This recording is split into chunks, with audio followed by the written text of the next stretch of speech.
Let's do a countdown. You're live. We are live. Live. What's up? What's up? What's up, everyone? What's up, everybody? What's going on?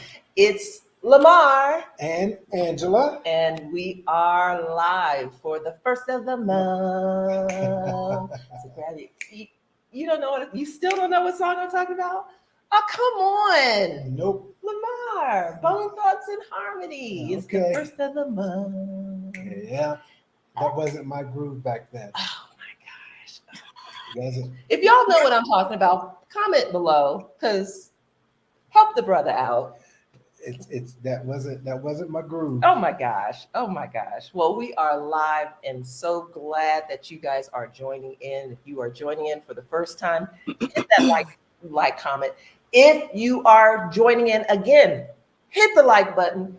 If you have no clue of who we are, hit the like button. Hit the like button and subscribe. And subscribe to our channel. And also click that notification bell. Notification bell. Notification. Yes, We sir. want to thank you for tuning in. Today we've got a really great topic for you. We've got an interesting conversation, and I can't wait to dive into this conversation because it's gonna be good. It's gonna be good. It definitely is going to be good. We have some special guests that are joining us that will participate in this conversation. That's right. Because over her, we like to have honest, real conversations about what it's like to move abroad, the whole process. We want to bring you the real deal on what it's like to leave everything behind, leave the rat race, come to another country and start life all over. So we want to make sure that you are in the know and know all about what it really is, right? Right. But before we do, got some housekeeping that we need to take care of, right? Okay, right. Because first of all, we've been busy. Yeah. Travel has been off the chain, and we've actually been taking some time to enjoy life and enjoy family and things like that. And we've had like a number of significant milestones just in the past couple of months. So that's why you haven't seen us live for the first of the month. That was good. So we've had a couple of milestones. First off, our baby boy has now turned 18. Yes. And our baby boy has now graduated from high school. Bam! Bam! Yep. He's so handsome. What's his name? Yeah. Ben is now our high school graduate. That's my handsome son, Benjamin, who is now graduating from high school and is on his way to college this fall. And guess what, y'all? I didn't see this one coming. Yeah. I did not see this one coming because he chose another school initially, which I was like, okay. Yeah. Okay, that's what your choice is. It is completely your choice. But then he decided to throw me a curveball and is coming to my alma mater. Hey. He's going to be a what? Hawk Pride. Catch it. Hey. I'm so excited. I didn't see that one coming. Did not see that one coming. Vanessa was accepted to UMES. She turned it down. And some other people I have known and have mentored over the years got accepted to UMES, and they have gone to schools completely within their choice and probably for the best for them. But I kind of secretly maybe held out hope that Ben would come to UMES. Yeah. Because he wanted to go to an HBCU. Yeah, and it's an HBCU. Yeah. So I'm excited. Yeah. Okay. And I don't know if you want to mention this. Well, we traveled. Yes. I got to go to Morocco. Yeah. I got to go to Morocco with the Exodus Squad, the Exodus Summit folks. Shout out to all my Exodus Summit sisters out there. We had a fantastic time in Morocco. You didn't come with us, but our guests did. Well, I stayed at home because kids needed someone here to handle things. And also, our oldest fur baby requires a lot of care and a lot of, and so held him through that. Unfortunately, Yeah. Lucky went home to be with the Lord. Yes, he did. Yes, he did. He passed away. Our 17-year-old Silkser, Yeah. half Silky Terrier, half miniature Schnauzer, that we have had since he was 8 weeks old. 8 weeks old, and has literally been my road dog ever since. I've taken that dog everywhere with me. Yeah.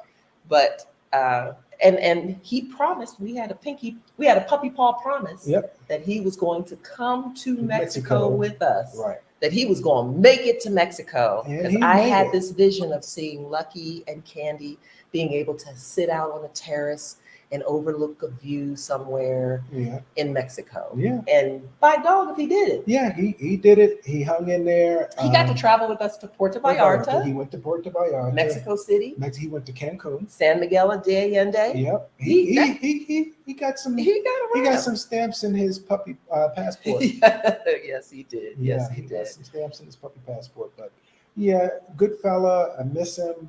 I do too. There's not a day I go by that I don't think about him walking around here.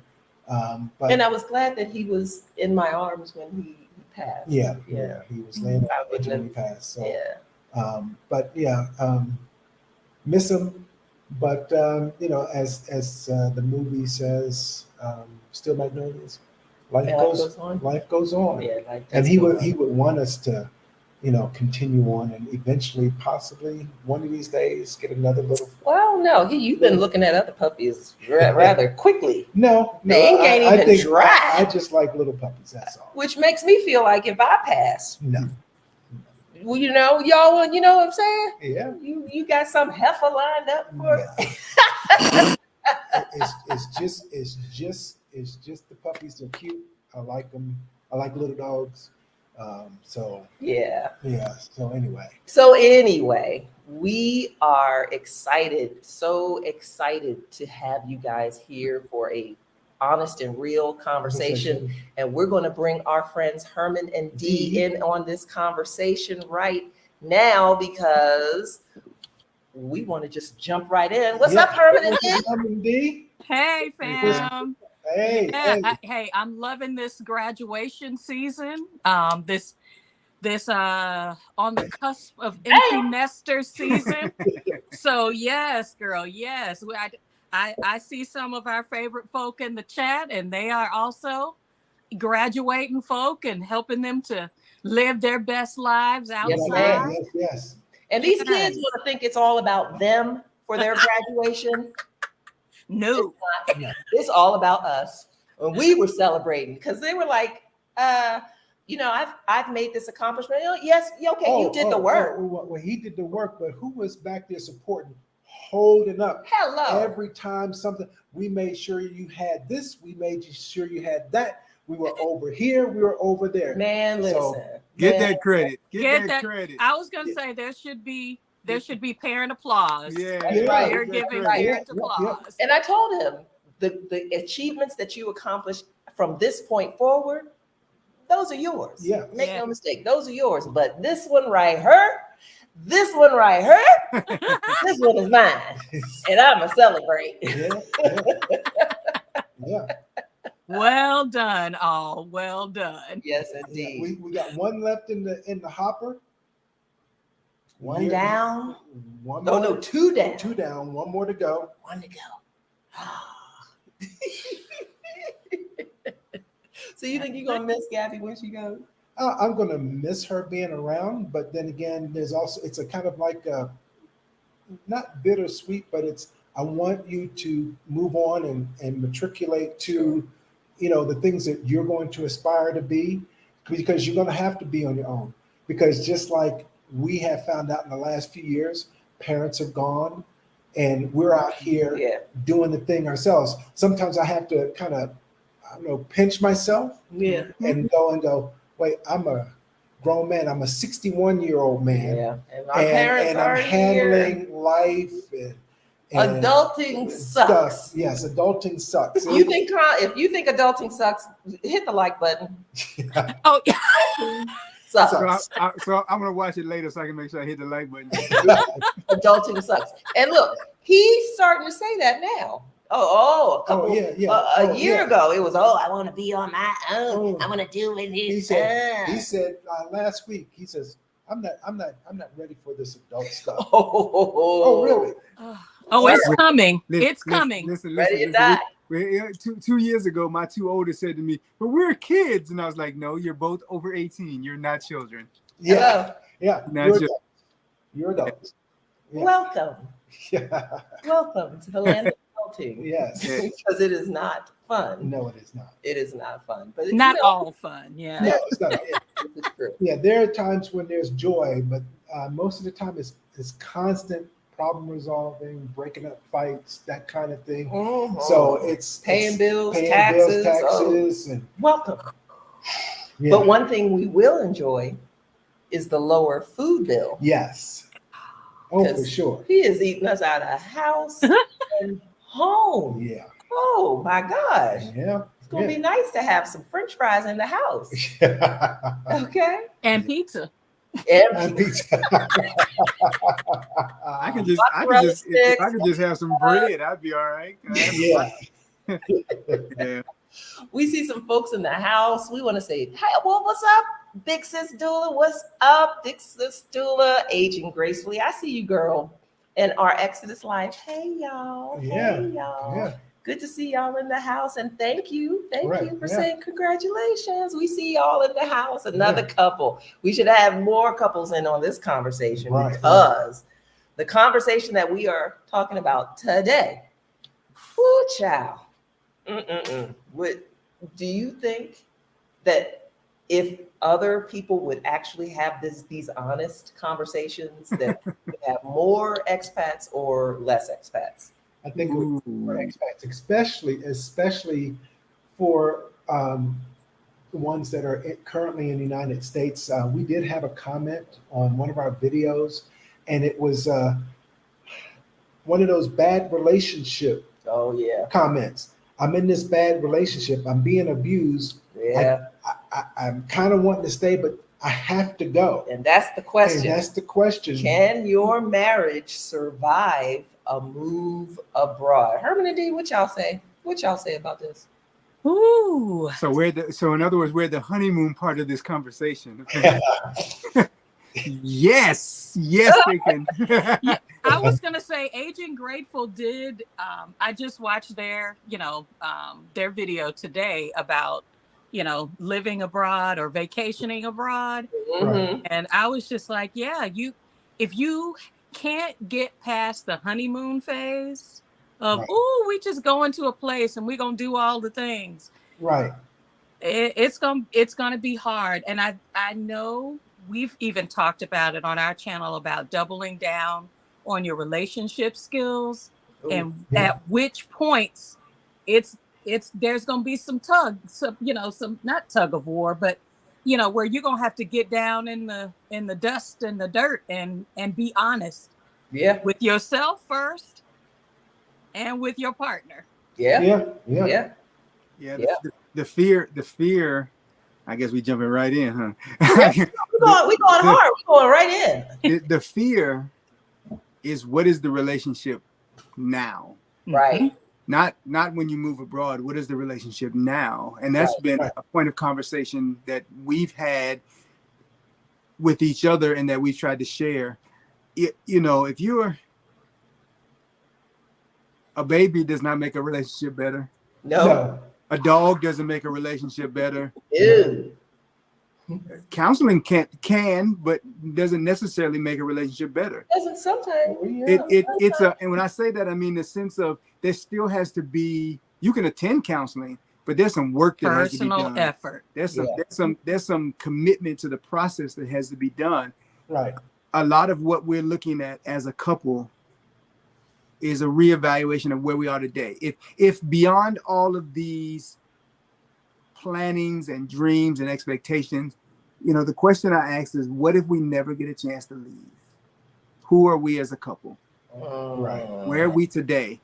And that's a challenge. I've had a lot of young guys say to me when they're getting married, what's the key to being married? What's the key to being in love? And I said, well, if first of all, you have to decide what love is. If Yeah. she says, if she stands in front of, God and witnesses today and says, I do, and tomorrow she says, I don't, and you can also say you don't because she said you don't, then you really didn't love her. Right. Right.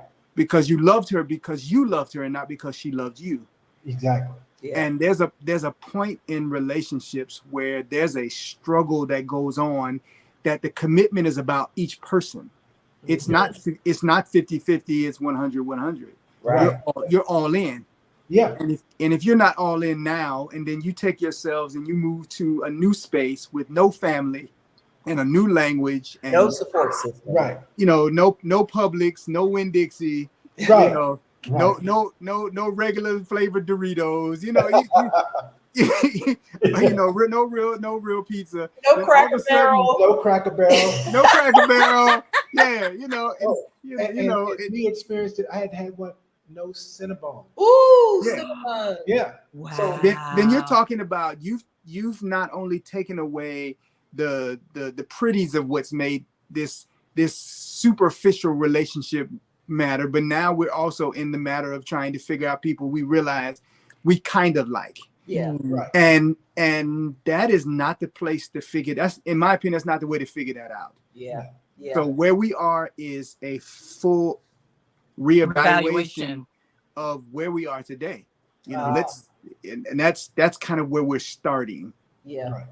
You know what? And I think that is so true, because if your marriage is having difficulty before the move, Right. you will have problems Oh, for sure. after the move. Don't think that you're going to just come to some Shangri-La place and it's going to be all lovely and it's going to be cute and romantic. And it might be for the first month, Yeah. Mm-hmm. maybe, or so, maybe the first couple of weeks or so. But after a while, those same communication problems that you were having back in the States, Right. or wherever you are the same communication problems that are going to pop its way back up on that beach, Sure. or on that that lovely bridge, Yeah. or wherever you are. It's going to be the same. Yeah. Those same financial problems, Sure. those same arguments. Yeah. It's great to have some differences of opinion. It's great to have to different perspectives. It's but when everything is a conflict, Yeah. Sure. and even beyond that, I don't think Dee and I have a lot of toe-to-toe drag out. That's not been the style of our relationship. No. But it's funny when you're talking to empty nesting is the beginning of who are we? Oh, right. True. Exactly. Not who were we. We've had in the last couple of months 2 move out. Oh, wow. And 2 of 3, and the third one is getting busy enough, and if we're lucky, we might be able to put him in a dorm, our 18-year-old. So would you say it's easier with kids, or It's without? easier to pretend. It's easier to be distracted. It's easier Yeah. to be comfortable, because this is the flow of what we're doing, and it is an energy pour into people outside of where the relationship started. Yeah. The move abroad conversation. So I think one of the first videos where we were talking relationships was, we titled it "Convince Your Spouse." Right. Yeah.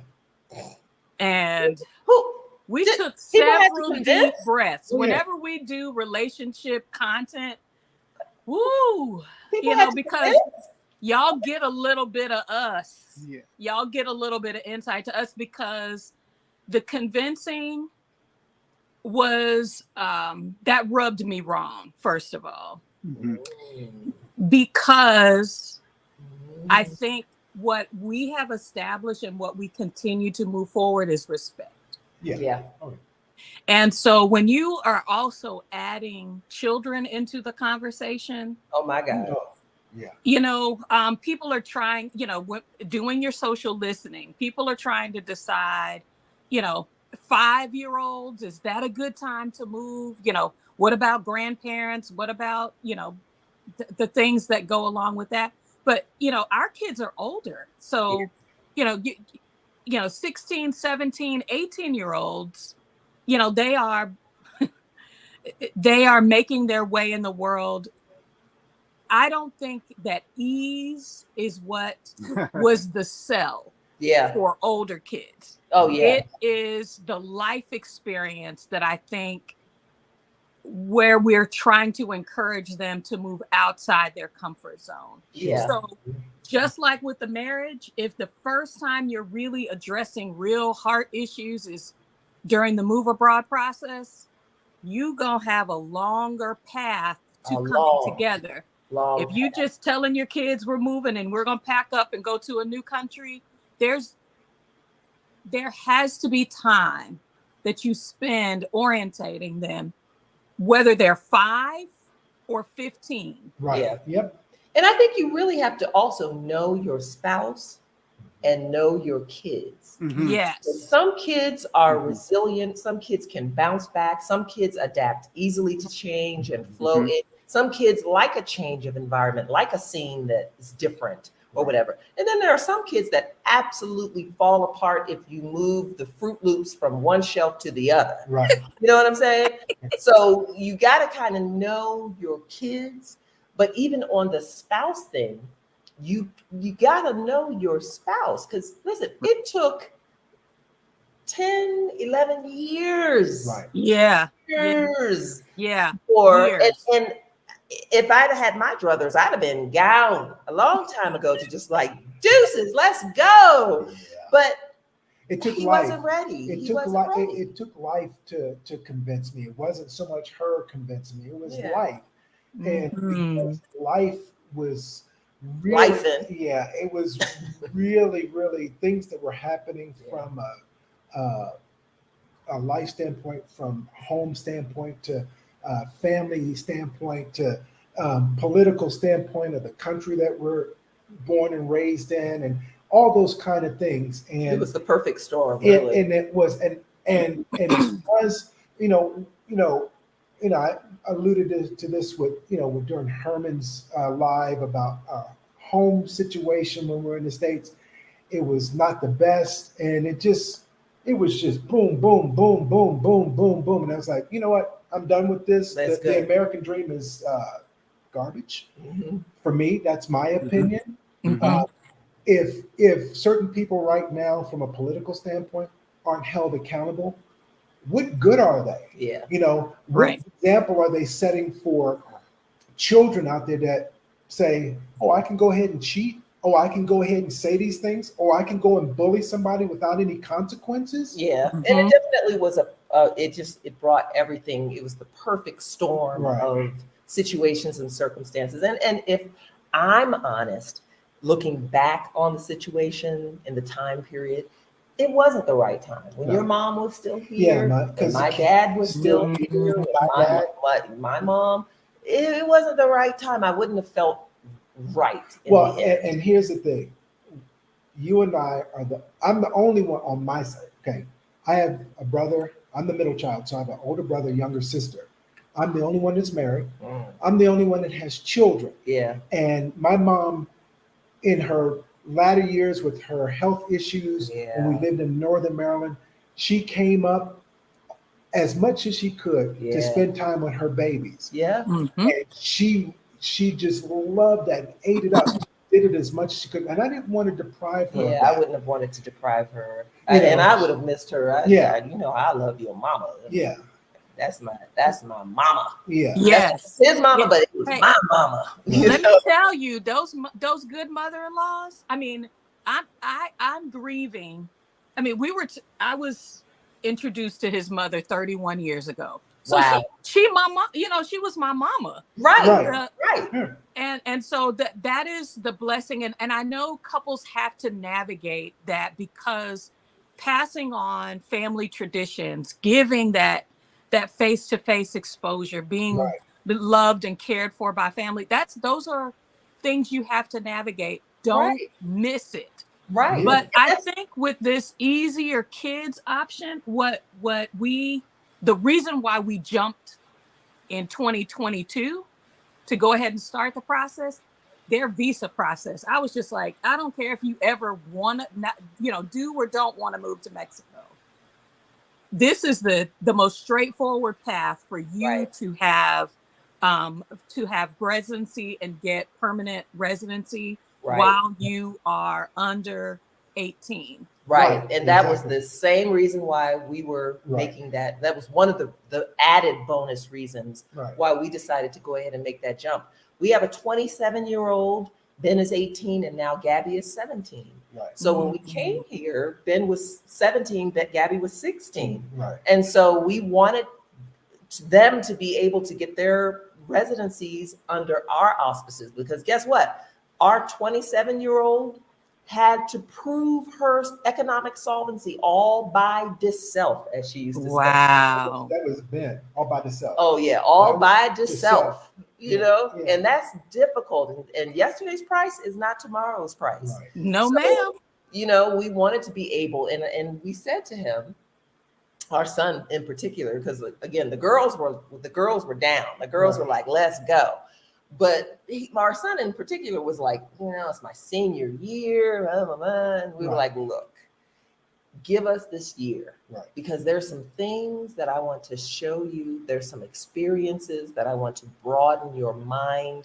I want to expand your horizons, because we could tell at that point in time, he was really trying to think real small about life. And like, the world is so much bigger than what you're imagining, so much more than what you're thinking. And just give us this year, because we want to show you some things and all that kind of stuff. And we also knew that if you come now with us, listen, I told him, after the year is over, and if you decide that you don't want to stay with us or stay in Mexico or go to school in Mexico or go to school wherever, you are free to roam about the country. What I suggested to him was stick around and get the renewal to 3 years. That way, if something pops off in the United States, you can run to the border and go, hey, I'm blown. Beep, beep, beep, beep. Can I come in? Yes, you can come in because you're a resident. Yeah. And then when we go to the 3 years and we go permanent, tell them just take a flight back. It doesn't cost you anything. We make the appointment. You get your permanent residency. You can go about your business. And even if you don't, there's no requirement that you live in Mexico, but it at least will give you options. It gives you correct. And you don't have to require all the paperwork that we did for you. Right. You're welcome. Right. You're welcome. Exactly. You're welcome. You know? One of the things that I've appreciated about watching you all as a couple, with the openness that you have shared since we've gotten to know you through your channel and personally, is the patience that you've shown with each other's individual process.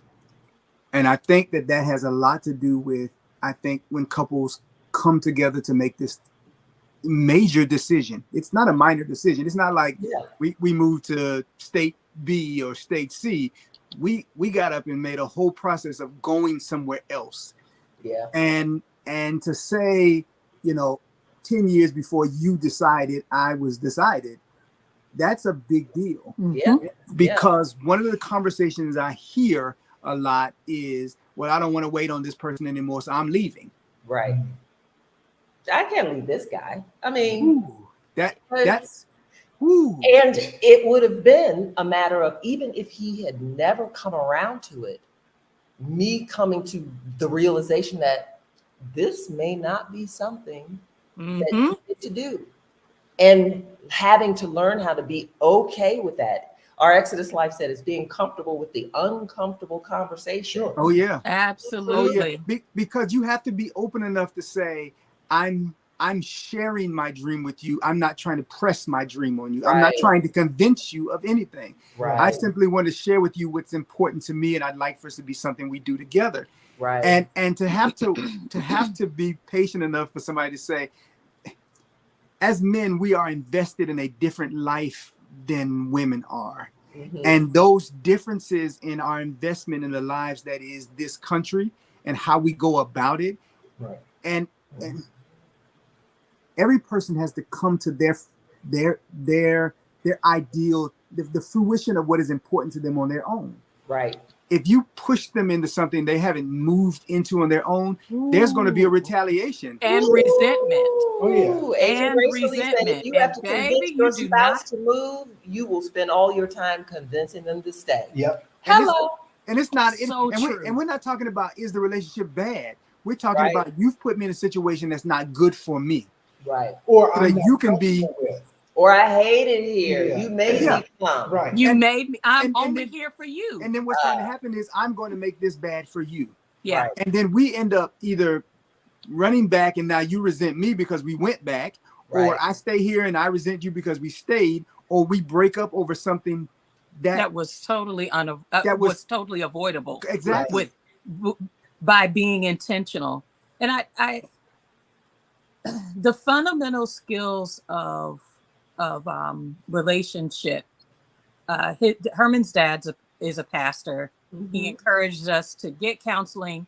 He and mommy sent us all kind of relationship books those first few years that I took to. We want you all to not only get married, because at our wedding, he said, a wedding does not make a marriage. Hello. That was the sermon that he gave at our wedding. Yep. And the same, I think, goes toward the intention that you have to have around respect, real listening skills, not just articulating your heart, your dream, but hearing the words and hearing your partner's heart. Right. And sometimes a lot of times, I won't say sometimes, y'all, I mean, we've been together 30 years. We've been married 24.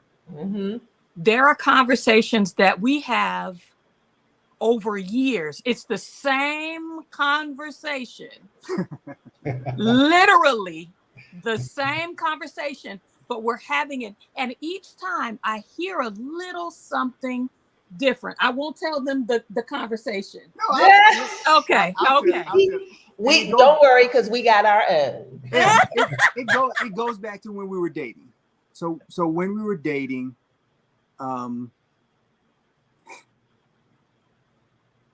baby girl wanted to get married sooner than I thought I was ready. Not I didn't want to be married, but I wasn't prepared to be a husband. Right. Okay. I didn't feel I had the resources to be a husband. Right. Okay. I didn't feel I had the support of the men in our lives who thought I could be a husband. But also we met at 19. Oh, Y'all were during our freshman year. Yeah, total baby. Yeah. So. Babies. Yeah. So I'm saying to her, I want to be able to take care of you. Quote. And her answer was, I don't need you to take care of me. I can take care of myself. Did you do the arm movement? That's what my daddy and my mama trained me for. Did you do the neck roll too? Yes. So we had that conversation with claps. Oh! I can take care of myself. I ain't asking you for that. So we had that conversation. We had that conversation. We're talking one day, and I said, if I can't provide for you, and she went, oh. And she said, well, and I said, what? I didn't even catch what are you owing about? And she said, well, you said, and I said, I've been saying that the whole time. Here's what I realized. Your mother sits across from her son and her daughter. And she says to her son, you need to be able to take care of this girl. You need to be able to provide for her. And you need to be able to, she says these things, those terms become synonymous. Right. Yeah. She says to her daughter, no man, you don't need no man to take care of you, but he needs to be able to have the resources to provide for you. Those become two different things. Right. So we're having a conversation that means two different things to two different people. True. And I'm not blaming mothers. I'm just telling you how it comes down in the Black household. Right. It's not that brand new. So we're having this conversation, and what we learned is that so often that type of conversation, life mishappening, life disconnect is happening all the time. Yeah. And it's and then we, this word convince your spouse, that is the question that is asked all the time. And that exact phrase, how do I convince my spouse? And usually it's wives to husbands. How do I convince him to do this? And I'm saying, okay, what he's hearing is, how do you force me? Right. How do you drag me? Right. How do you browbeat me? How do you guilt me? And I assume on the high end of a conversation that's not the intent. Right. I assume on the high end, even though unfortunately possibly, but on the high end, I never got the impression that Dee was trying to guilt me, force me, drag me. It was, I need you to understand how important this is to me. I need you to understand how important this is for us. I need you to know how big a deal. And it was never a point of me And I'd just circle back, and then I'd circle back. But I had to be able to learn to say, okay, here are my concerns. Right. Here are my questions. And your dreams don't answer my questions. Right. They don't answer my fears, not just for us, but for you. I want to be able to know that you're safe if we move abroad and I drop down dead the next day. Exactly. Sure. Yeah. How are you going to be safe? And I didn't know how to make that sound like this is a no, or this is an obstacle, or this is a reason why you can't do it. It was never that. To the now, it's not that. And I think some of this takes in some basic assumptions that you trust. There's trust that has to be in a relationship, because what you have to do, I mean, and Lamar, Angela, both of you guys have talked about how we've shared this decision with family and friends. So the more intention that you have on this front end by coming together, he had his reasons for saying yes to this process. Right. I have my reasons for saying that not only we want to do this, but this is the time. Yeah.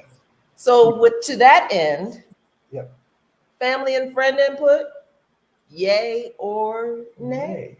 Which do y'all think? Okay, so let me make sure I'm clarifying.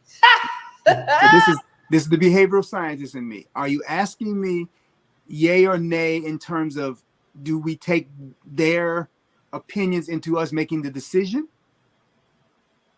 Well, it could be and I think this question even depends on the age of kids and the family dynamics and the family. There's a lot that's involved when you have aging parents. Sure. When you have little kids, when you have middle-aged type kids, middle-aged adults, when you have parents who are in nursing homes and things of that. There's a lot of moving parts that you may have to take into account, but I wouldn't necessarily say that would be to allow them to have the final decision. What do you think? Well, I mean, the response I got from one of my siblings was, wow. But it wasn't in a way that was accepting, but it took that sibling by surprise. And then the older sibling he wasn't for it, because he even made a comment after we had moved here. One of the dogs, actually Lucky, had gotten sick the first time last summer, and he says, maybe it's the water. It's like, dude, we've been giving him bottled water and filtered water, so that's not the issue. He's just old, you know. So there was never really a conversation to me that said no. Although I know on the back end there was conversation, and because of the passing on of not wanting to have an ice maker in your refrigerator or a sunroof in your car.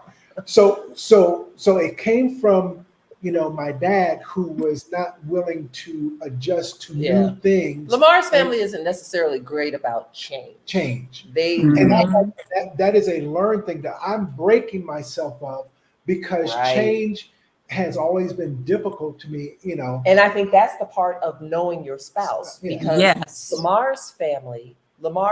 his family moved into the home that they lived in for their from the entire time I was life. born. I was 2 months old, your mom said, or something around that. 6 months old. You were a baby. Yeah, I was a 6 months. brand new baby when they moved into that house, and that's the only place they lived. Yeah. Whereas my family we moved around a lot. So for me, home didn't necessarily mean the building. It wasn't the actual structure. I had to relate it to It was the people. To the church, and that the people are the church and not the building. Right. So Mhm. for a long time, Yeah.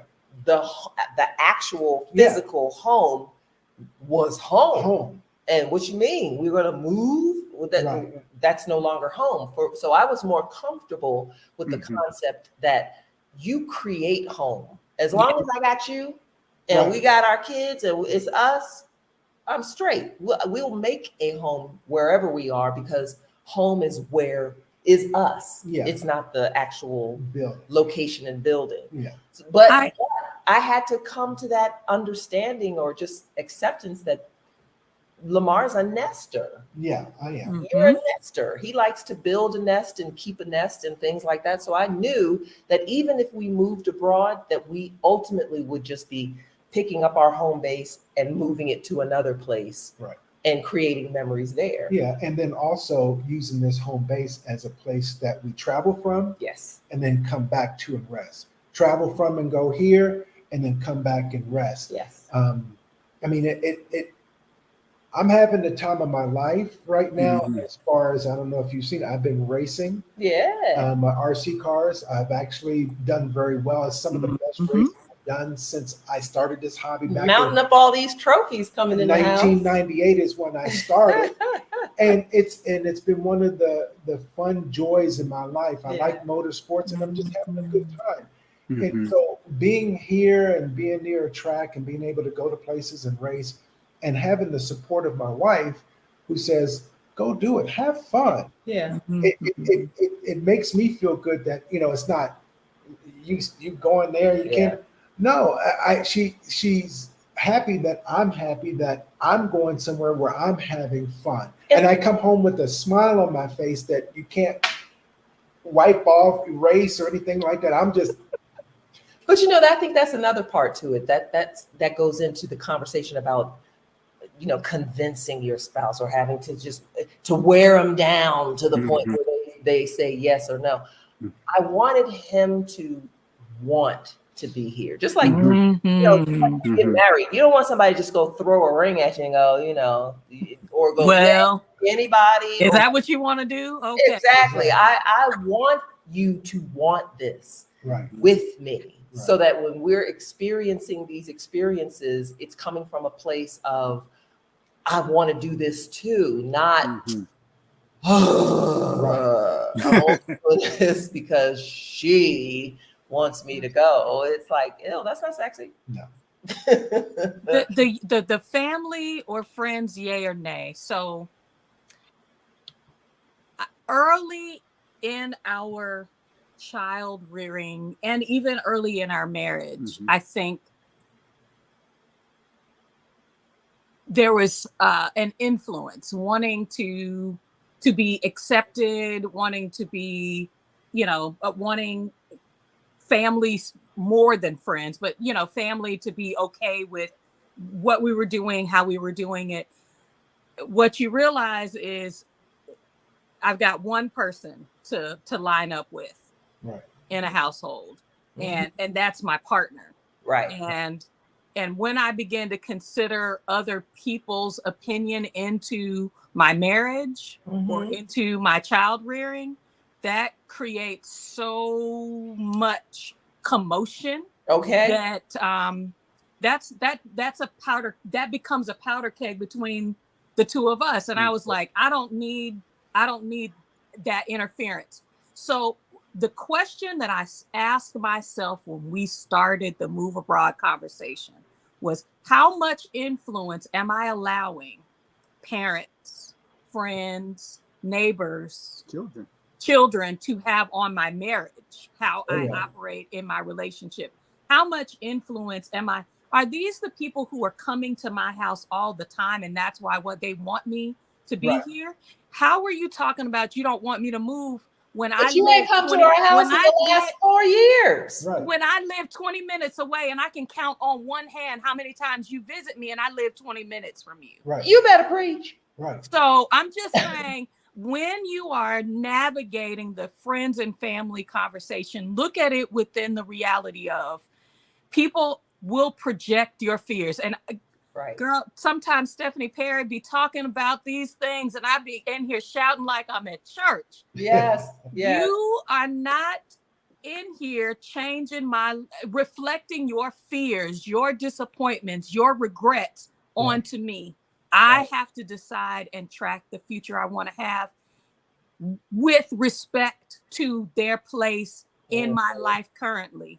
If you are invested in that way in my life, I will hear you with respect. Herman's grandmother called me at 1 o'clock, 2 o'clock in the morning and was expressing just some of her concerns. You know, you're watching the news and you hear your grandbabies going to this country and that country. And she had a real conversation with me for an hour. Now, you know, which out of respect and love, because I love her. I don't even have a grandparent anymore. So I love her with the love that made me slow down and hear her. Right. She wasn't wanting to be placated. She wanted to be heard. Right. And that is the respect that I show the people in my life who have invested in me throughout my life. Even when we were dating, she took time to share with me about being a woman. And so I can take the time to hear her concerns and say, so we said we need to get on the road. We need to sit with his 94-year-old grandmother. Wow. And love on her and tell her she's not getting disconnected from people who love, honor, and cherish her as the matriarch of our family. And that's kind of why I asked the question earlier. You know, we've decided it is important to hear what family has to say. Right. Yeah. But their say does not decide what we do. Right. Right. We've decided to spare. I have a 94-year-old grandmother. Our parents, our surviving parents are in their 70s. The late 70s. We have mid 40-year-old sisters who both have small children. So our nieces and nephew are little people. Yeah. Versus being our children's age or close to our children's age. So they're far from leaving home. Yeah. And we would be away from that process as aunt and uncle. Yeah. So their input is important. Yeah. Our decision is ours. Sure. Are we taking into consideration where we're going because of that? Yeah. Are we taking into consideration how we will live financially so that we can be engaged in these people's lives because of that? Right. Yes. Yes. But if they say, I was surprised, my grandmother didn't call me, and we talk regularly, which for me said to me how concerning an issue this was, because she called Dee. Ooh. She called Dee in the middle of the night. Oh, dang. Okay, you know that's big. When Big Mom called in the middle of the night. Because that meant then that she felt worried about worrying me with this conversation. And when I talked to her on Mother's Day, which was 2 weeks after the conversation you had with Dee, usually it wasn't, hey, I'm glad you called. She jumped right into, well, if that's what you want to do. And I was like, whoa. Yeah, wow. That's a big deal. Mm-hmm. Yeah. That means that's a conversation I need to sit down and have with her, because she needs to understand that this is not a runaway. This is not me abandoning my kids, because she has concerns about where my kids are right now, as we do. Mm-hmm. But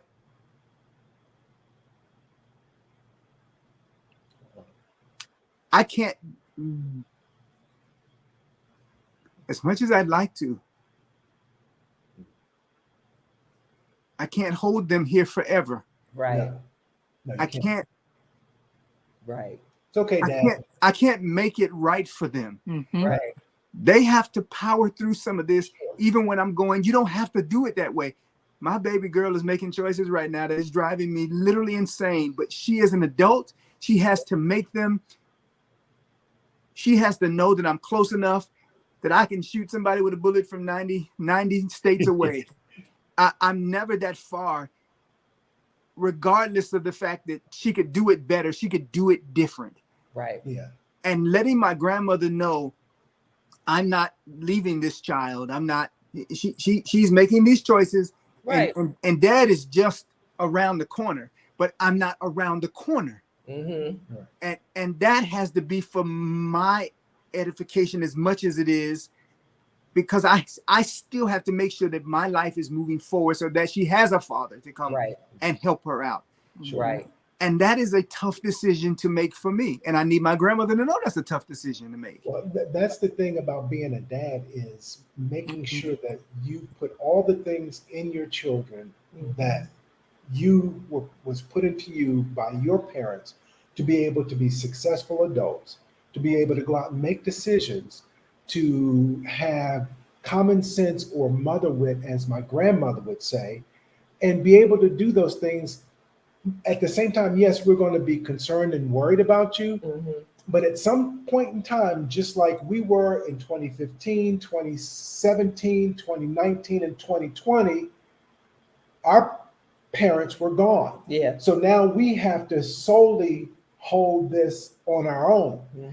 And at some point in time, as life moves forward, they're going to have to be in the same position as us. But at this moment, we still want to look and go, okay, you okay? All right, you're good. You can call me. At the same time, you kind of want to say, you do it and make the decision for yourself. Just like when you made the decision as a kid, when you were on the tricycle and decided to jump the wagon with your tricycle and you skinned up your knee or whatever, it's a skinned knee. Right. It can kill you. Right. You're okay. Oh, Right. so y'all have an Evil Knievel too. Okay. Right. Oh yeah, he still hasn't caught fully to what the story was on that bike that he ran into the side of the house. Maybe one day they're gonna tell us, and we're just gonna. We're not gonna act surprised. Pieces of the story coming out. Right. Bits and pieces. You come home and he's got a broken wrist and puncture wounds in his. Oh yeah. What happened? What happened? I was what? And I expect there to be those same level of bruises. And the parent in me, of course, wants that to not happen. And the father in me knows to take a step back. Right. I think it's why the Creator made us as He made us as fathers. Absolutely. Because we desire to dig in as much as mothers do, but we have to take a step back.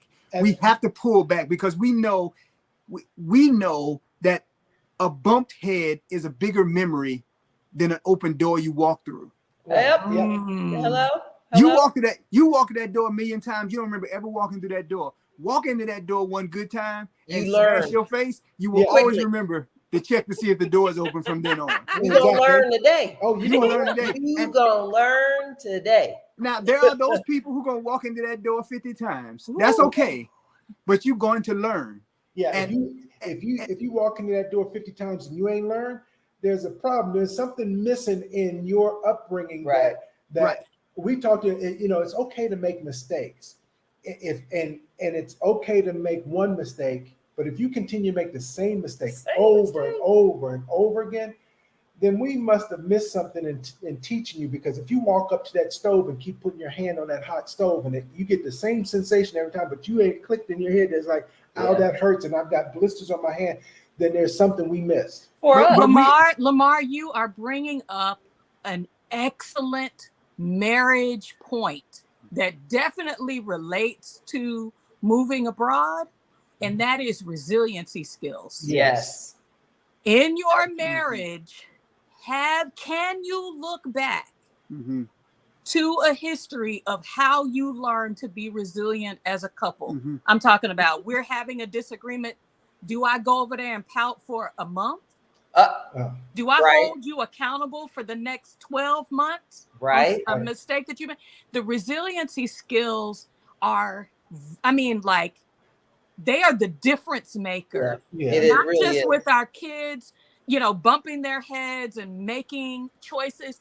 We probably the last 5 or 6 years, we've been intentional about talking about failing forward. Right. In aerospace, that's what we're talking about is failing forward. Right. That means that along the way, along my failure path, I'm picking up those learning, those skills. Okay, just like Edison. Yeah. Okay, that I learned that don't work. Right. Now let me tweak And try this again. And let Yes. let me lean over and ask the black man over there that made that filament. So my light bulb that part. There's a Hey. little black history in Can I there. have that little? Oh yeah, because But- mine didn't work. Can you bring yours over here? Because I see yours working over there. Hello. I heard a mic drop right there. you know Hello. when you're banging into each other and you're making these decisions, as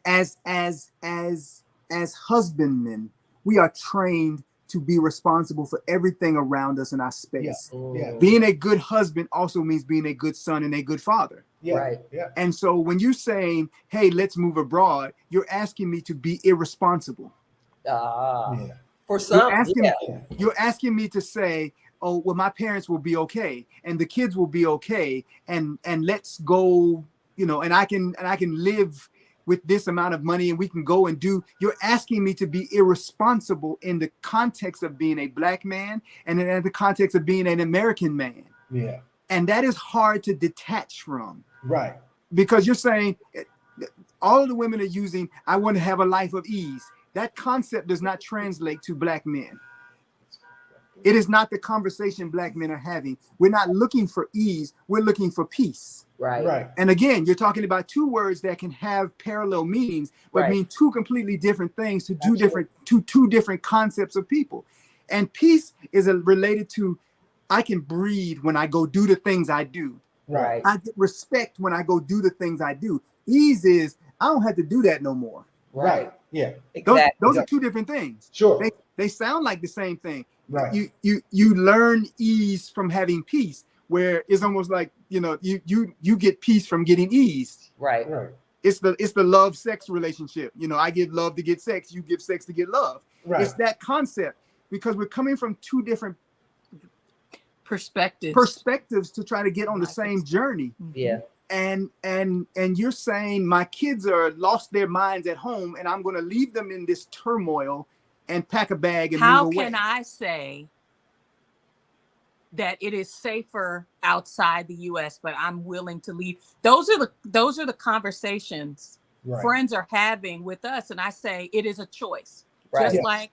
Just like you choose to live in credit card debt, and I choose to live debt free. People have the choice. What we want to share with friends, families, partners is you have options and opportunities. Absolutely. Let's explore those. Right. What I see the move abroad in marriage conversation is I'm willing to take an adventure with you. Right. Yes. You trust me, love me, want to invest in me in a new way. Right. Right. And we learn new things about each other individually. So there are things that when in this move abroad process, they're mine to unpack. Right. When we move, those are things I have to address. Friends, going out and getting friends, I know that's gonna be my bag. Right. But Angela, baby, we friends. When I know that's right. Like they said, what happened in Morocco will stay in Morocco. But let me tell you. I'll tell you what happened. No. I'll tell you what happened. He came with me, but he ain't seen nothing. I ain't seen nothing. But what it's showing me is, am I open for growth?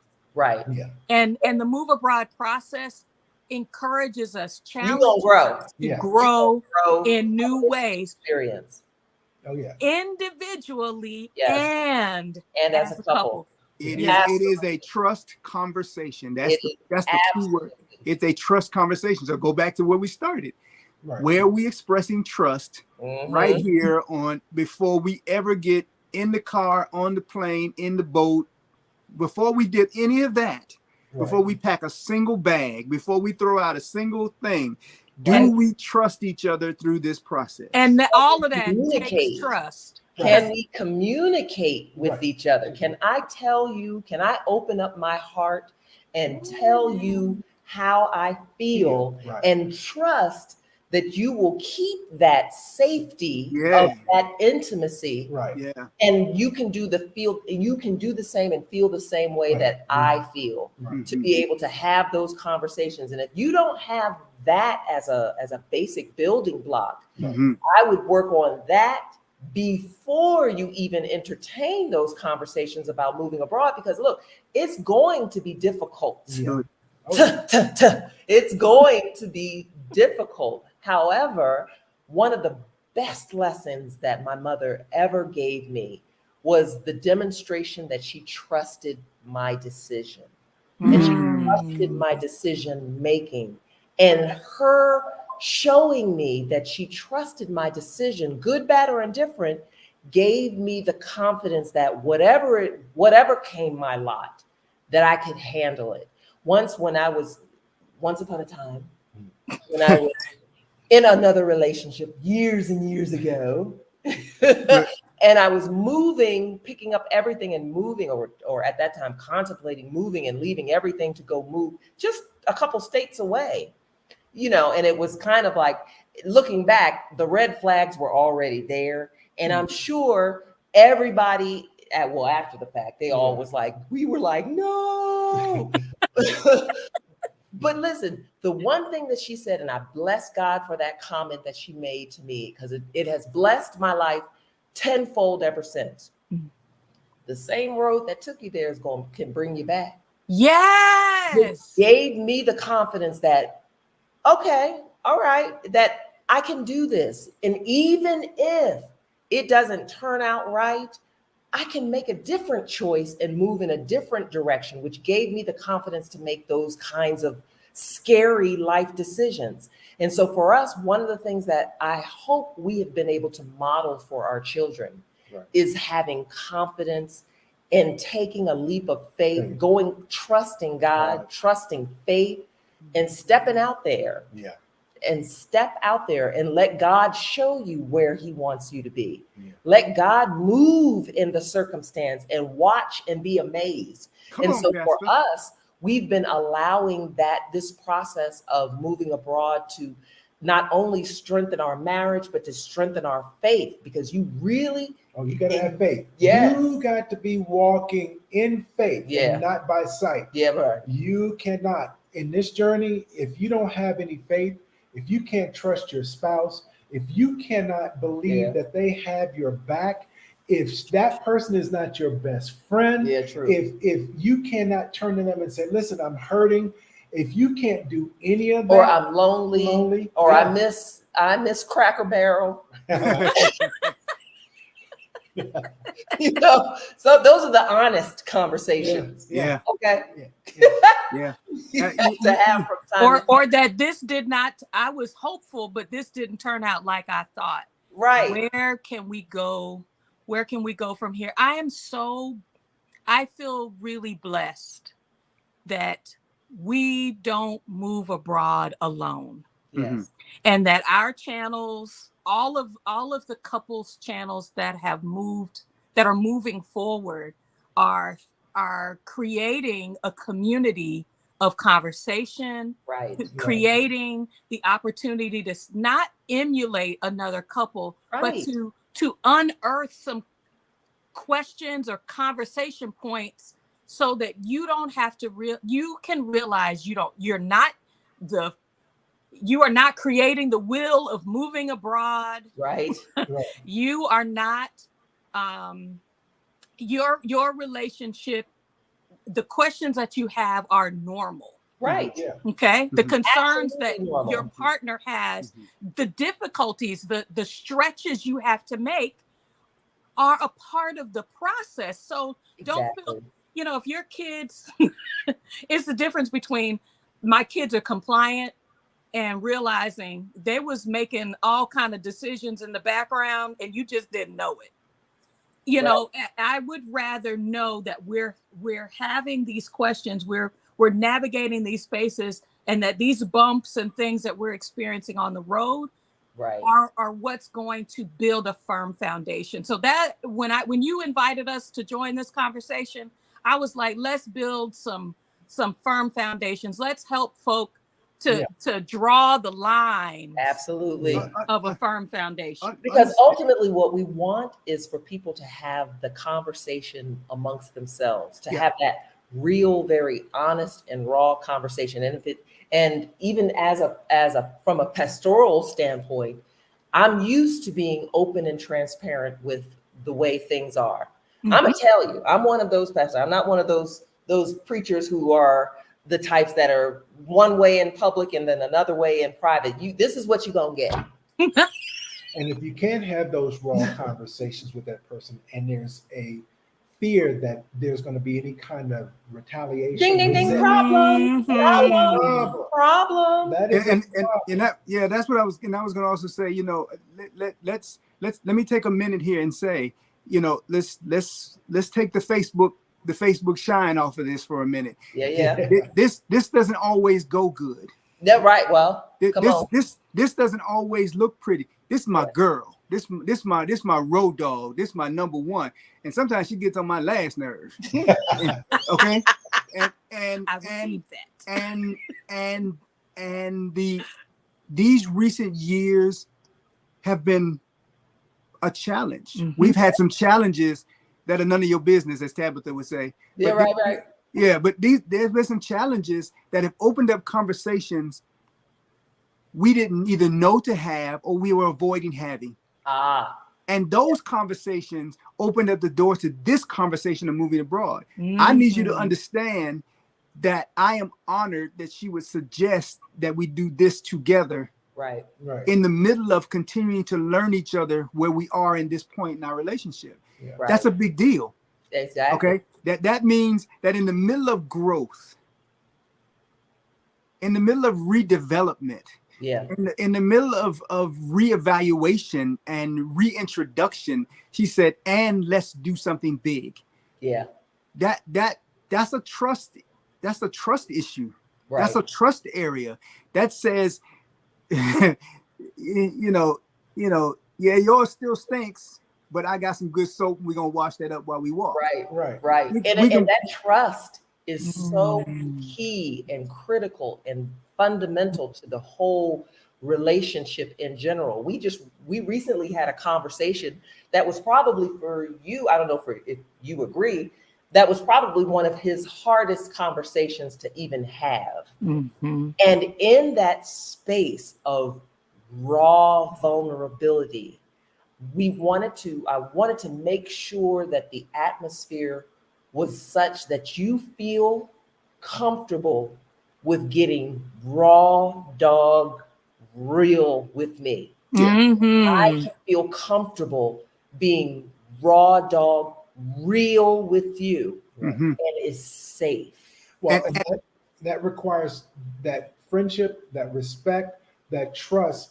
And Herman said something earlier about getting married at 19 and concerns and things like that, and being in love, and people asking that question. Well, I'm in love. Well, love in that state is hormonal. It's magical, but staying in love, it has to be intentional. You have to work at it. It's not like it just falls from the sky like us. It's not something that you walk around the corner and you see that person, because like Herman said earlier, sometimes Dee may get on his last nerve. However, within that, and we're making every effort to teach one of our children this, even if I'm upset with you, I still love you. I can be upset with you and still love you. And that's what marriage is about. And then resolving those issues through a honest conversation. Yeah. It's that safe space. It's that like she tells me, of trust, as you will, that says that no matter what, I'm safe in this space. I can express myself. I can tell you how I feel. Mm-hmm. I can probably get on your nerves, although I know I don't. But even still, I know that I got your back. Yeah. Yes. Right. You got my back. Right. And regardless of how I'm feeling in the moment, that I'ma still have your back. Even if, you left the toilet seat up and it's getting on my nerves and you're crunching your cookies loudly. Right. I still got your back. Yes. And in that space of moving abroad, that kind of base level friendship has got to be present. That communication has got to be present. That open and honest dialogue ability has got to be present.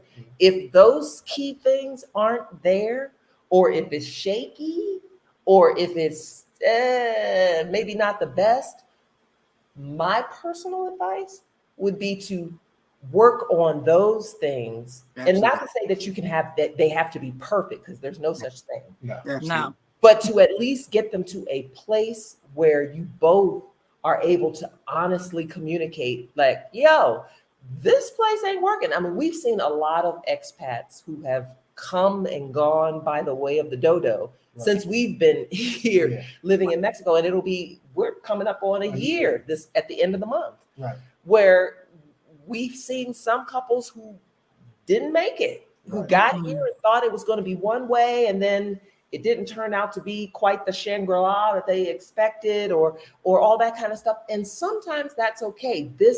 Your first choice of where you may land may not be your final choice. It may be something that you try on for a moment and see, do we like this? Do we? Because we went to, just recently, we went to Puerto Vallarta in March.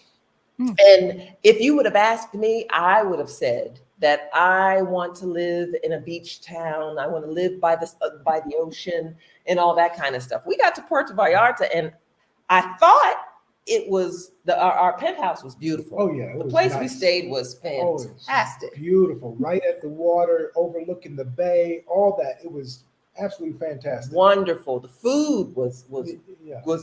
The food was great. All that kind of stuff. But one evening we had gone out to get the kids or go pick up our order, and we were walking through the town, and there was a bunch of bars that were open and music playing, boom, boom, boom. It was a lot of what do they call them?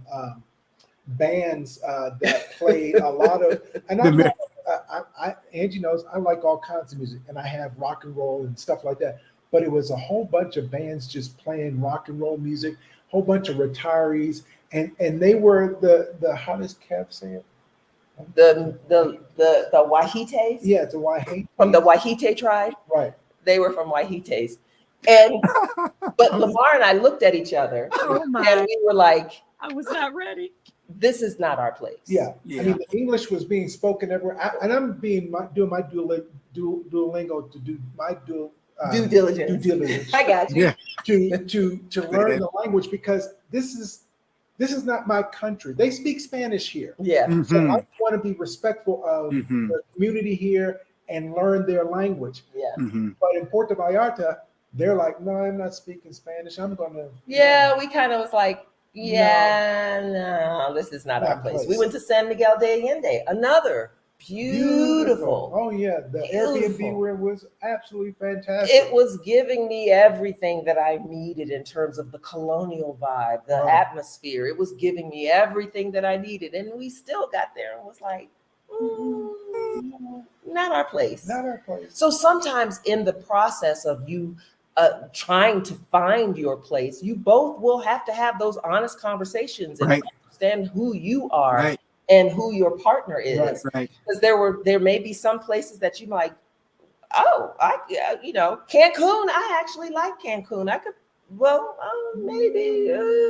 It's near that humid hot place, towards Merida and Chichen Itza, which is like going to visit Satan. Yeah, because it's hot. Ooh, it's hot. Yeah. I can't deal with that kind of heat. I'm okay with it being warm, but the humidity, and we left Washington D.C. area where it's humid and hot. We're used to heat, but it's not. But I don't have a problem. But this burns. It's like somebody like when I was a kid, and I would take a magnifying glass, burn up the ants. It was on the other side of Satan's balls. That's what it was. Let's just be honest about that. That's what it was. It was hot. It was hot. Capital T, hot. It was hot. No. And I knew that even though I like it hot, no, not that hot. I don't like it that hot. But even though I like hot, I can deal with heat. he's not going to be able to deal with heat. So I knew that having those conversations initially, absolutely, foundation, because it was when we're looking for our place. Now, when we were talking about in general where we would move to and all that kind of stuff, if you would have asked me, I would have definitely said South Africa, Cape Town. Yes. No. Yeah. See. No.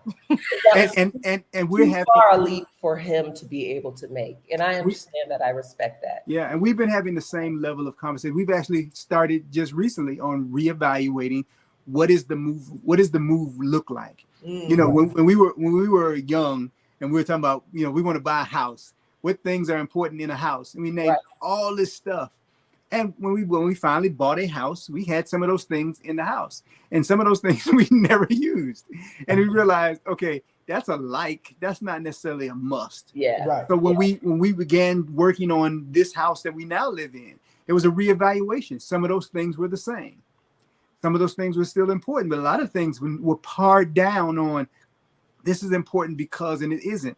So in this move abroad process, you know, originally we had completely different ideals about where we wanted to go and why. Now we're drilling down on what makes a place viable for us, for the we, and are open to, there may be some variances, there may be some differences. We loved Puerto Vallarta, but I'm from Miami. It reminded me of Miami. It was a little too touristy for me at some point. In the spots we were visiting, but but I'm also aware. You know, you talked earlier about the difference between a house and a home. I also moved around a lot. So for me, home is who's there, and not necessarily what it looks like. Yeah. But there's also a part of me, because of that moving around, like Lamar, that wants to have a place where I go, where I recognize, where I can fall back to. So I'm kind of in that middle place. So, you know, what does the space look like? What does the space feel like? And if that is completely in contradiction, or, you know, in contrast to what Dee has in mind, then, okay, what are we looking for and why? Why are we looking for these points? Why are we looking for things that are different? Are those aesthetics, or are those needs for the person to feel better? Right. The soft landing, Angela. I think when you can move to an area where if the language is the barrier, is the concern for your partner, maybe being in an area where they are exposed but not challenged. Right. The thing that I've learned about marriage, the thing marriage is teaching me, right, that I'm willing to be taught, is my taste, my expectations may evolve with time. And what I'm watching on a lot of couples channels is they have the list of what those things are that would make a place where they want to live. Right. But being open to the fact that each, whatever cycle you want to review, is this your place? Coming back and saying, are those things still important? And I think that's what Herman was also sharing. And so we are taking the approach of not necessarily we're moving to a country to put down roots. We are moving to a country to get our feet wet. It's kind of like I was a lifeguard, you know, and sometimes the little ones and the older kids needed to have on the little what do you call it, the little raft, the floaties, you know, because that's what it took to give them confidence in the water. And so being willing, if that's a challenge, that there are steps that you can take to meet your partner where you are, right, as you get confident in your relationship, as well as in the process, being able to make moves together. But just like we do, you know, on our anniversary, an assessment of our relationship, how are things going?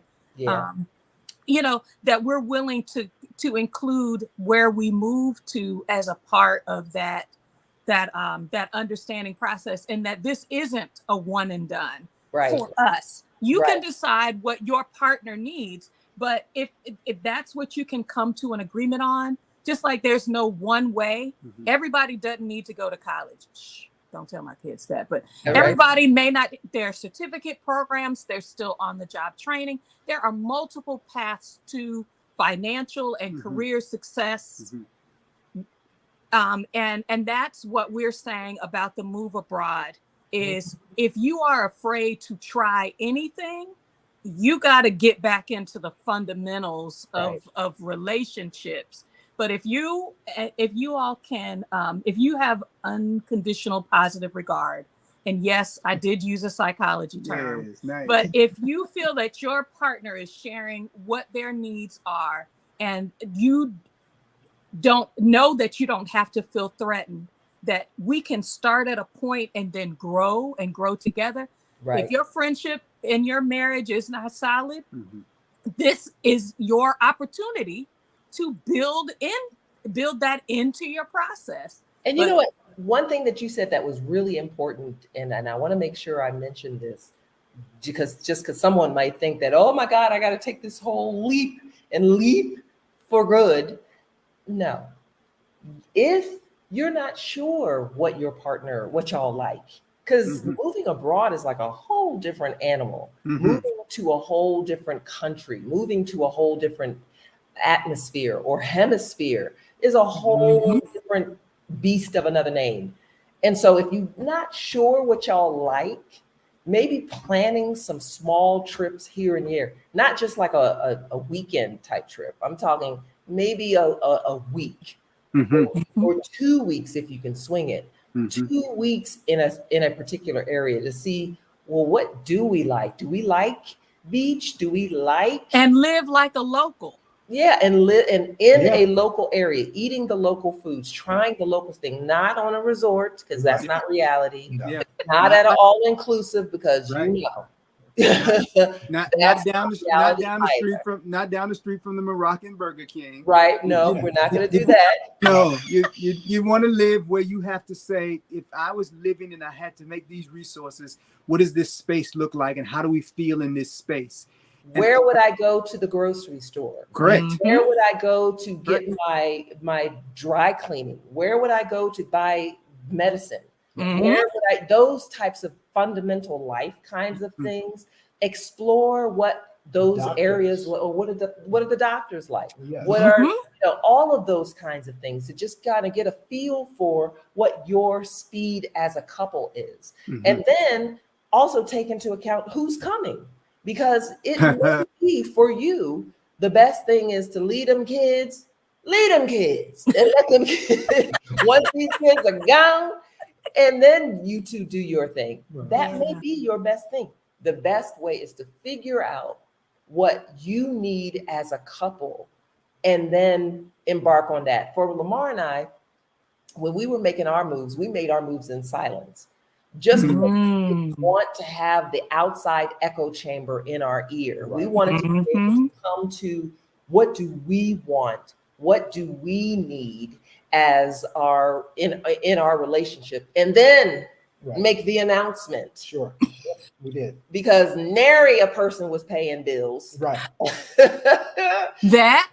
You know? Right. And so we wanted to make sure that we had our reasons, and our reasons were our reasons. So of course we heard the conversations from friends and family that was like, oh, they done lost their mind. They're having a midlife crisis. Yeah, just like that other video that we had.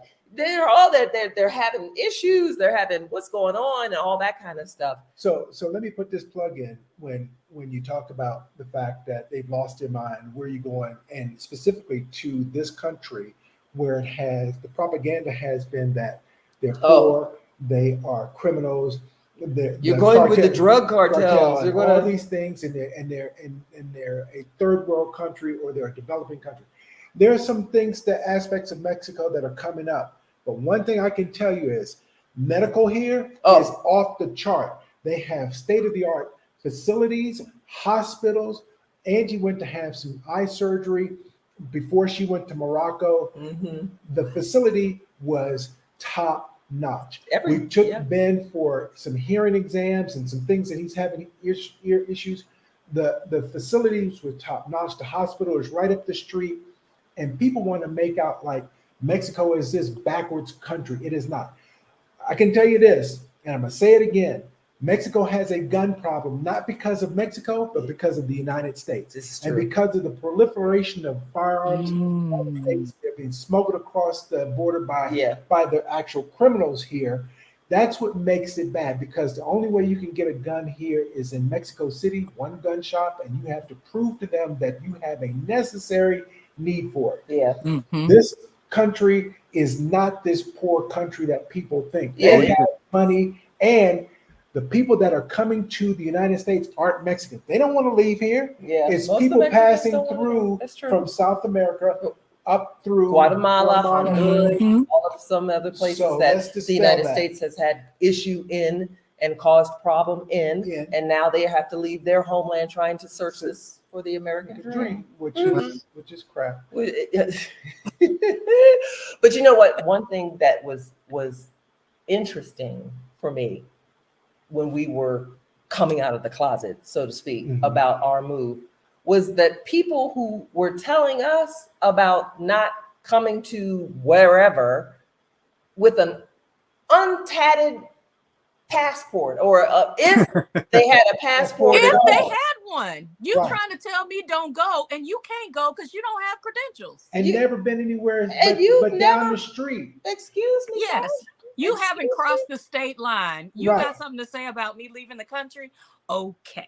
Yeah, they live in their bubble. They don't have exposure to other cultures, other people, and to find out that it's not what they think it is or what they've been told that it is, or the stories that people tell them, and they do not travel. So don't come to me if you don't have the experience of traveling to other countries and meeting other people and other cultures, and then tell me you can't go. Show me your passport, sir.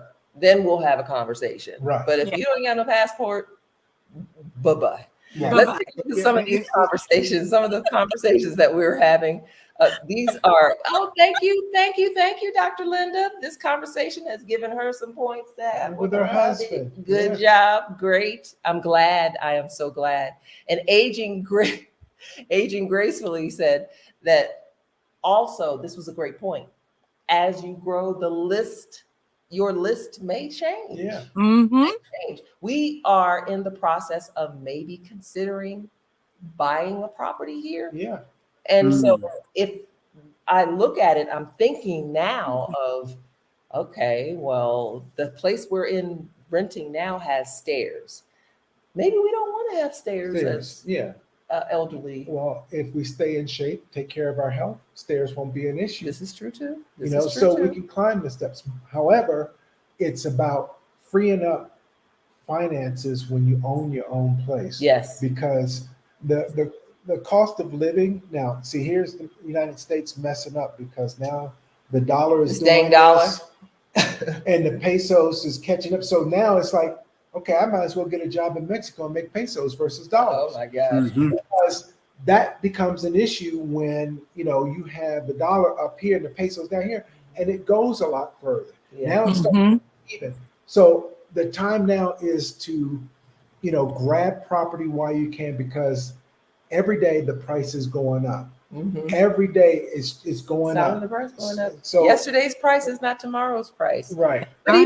But even still, we want to, the things that would make one pause before may not give you pause now. Right. The things that you may absolutely think are non-negotiables may not be as non-negotiable-y when you get a little older or when you move abroad. So it just really depends on where you are. Right. This guy is extremely picky. I know he's cute. But he is picky.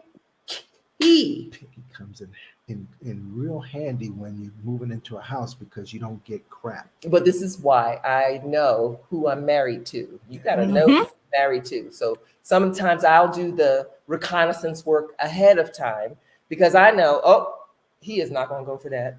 Yes. Oh, no, this is not going to be. Lamar Martin is not going to have this. I'm Or not what for have you. these houses that they call that has character. Character means old. Character means when it's distressed. Character means that you have the water coming through lead pipes and bus and tag. Or the electrical garbage disposal that has is a hole from the kitchen down to a trash can. Yeah, don't charm up a fixer upper. That's not fixer upper is not a positive term for me at all. No, Yeah. it's not. That does not And make you me gotta feel know confident. you got to know what your partner Hey, is up for. Herman. Yeah. Oh yeah, man, yeah. don't. And it's what I appreciate in this friendship.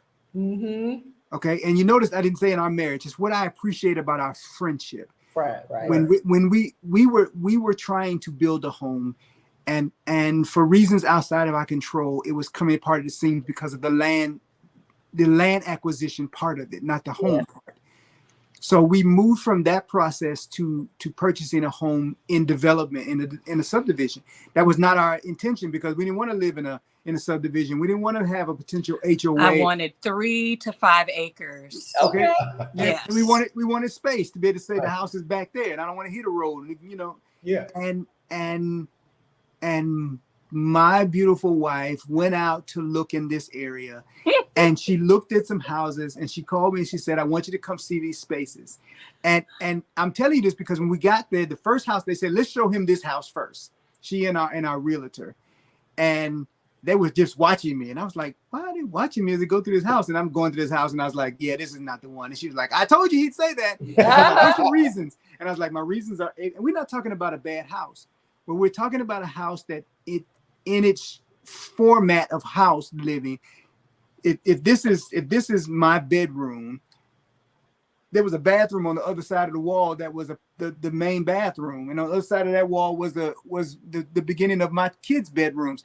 But the whole side of that house over there was empty. I said, No, I have adult children. If they're in my space, I need them to be over there. And it took listening to not only this is a requirement that I'm looking for in a home, but I understood his why. Right. And that's why in a marriage that is considering leveraging the move abroad process for whatever reason, financial, just adventure, helping your dollars to go farther, you need to really understand, develop your own so that you can articulate it, so that your partner can understand it. And so when he's looking at the world from his vantage point, he's able to lay over kind of like the Dwayne Wayne glasses. Yeah. Right. He's able to put those lenses down and see things from both perspectives, not because he's living my life or just using my words, but it's a level of understanding because you spent that time churning the why, churning to make sure that the experiences are good for both. Right. I'm so proud. I mean, I don't know who's joined. I've seen some of the ones that you said have popped up. These are the influencers that are telling me, yep. These are people that we've had the opportunity to listening conversate is with. good. We've had a conversation with our Exodus Live. We've had a conversation with Agent Grateful. We've had a conversations with these people, and they are doing the same beautiful things we're trying to see here. We know it's not perfect at their house all the time, but they are showing this conversation, this fight to be partners. Yeah. In a process that is not a hierarchy. Yeah. I am, therefore we do.